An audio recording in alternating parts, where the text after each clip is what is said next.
In today's video, I'm just going to be addressing one or two settings from my previous base settings for GTX 1650 laptop in The Last of Us after update version 1.1.0.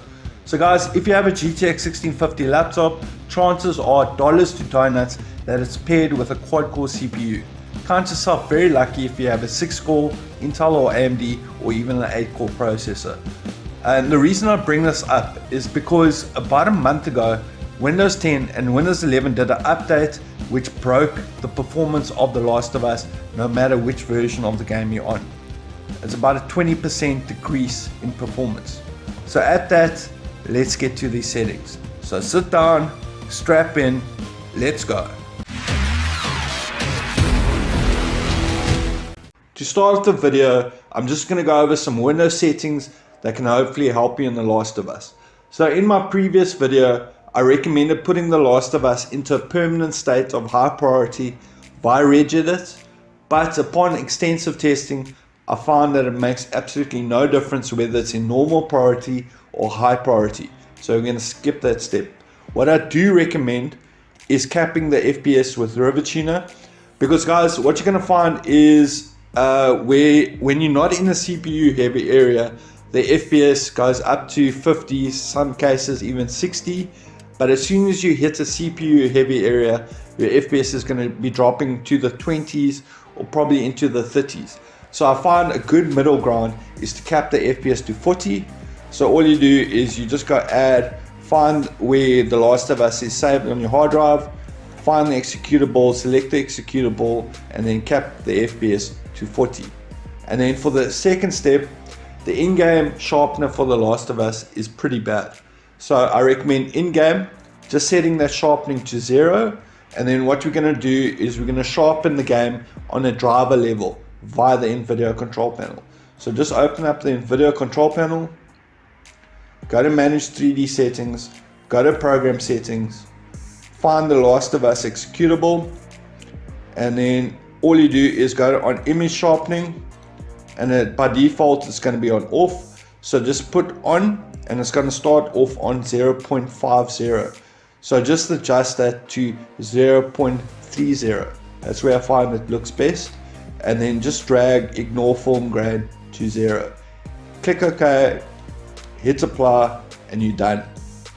So guys, there are some other things that I did to see if we can win back a little bit of extra performance. I went over tons of settings to see if there was something in Windows I could change that changed after the update, and I tested everything. I went into gaming, I went to game mode, I switched game mode on and off. It is better with game mode on. And then I tested hardware accelerated GPU scheduling on and off.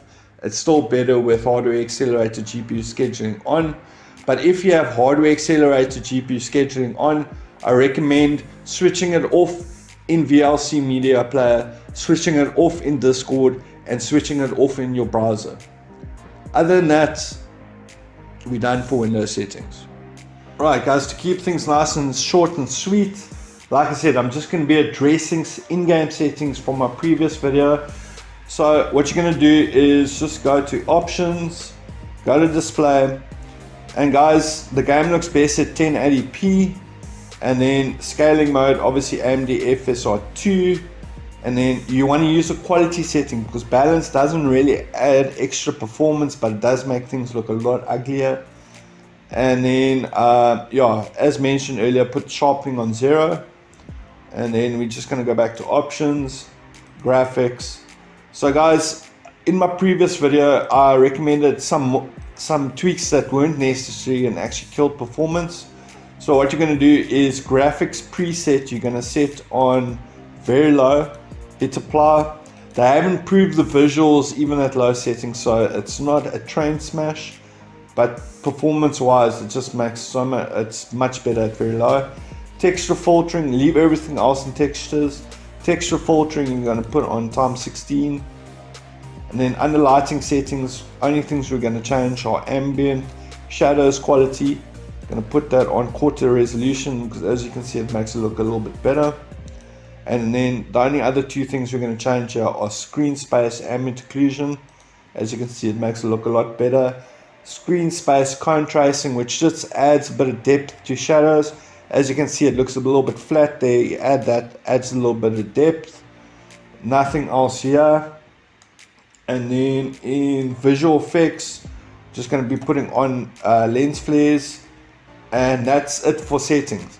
Because guys, the game is a little bit heavier than it was previously, so until they address the performance degradation from the Windows update, I recommend actually just using these settings, because the previous settings I recommended actually made the game drop down into the low 30s. So that is today's video.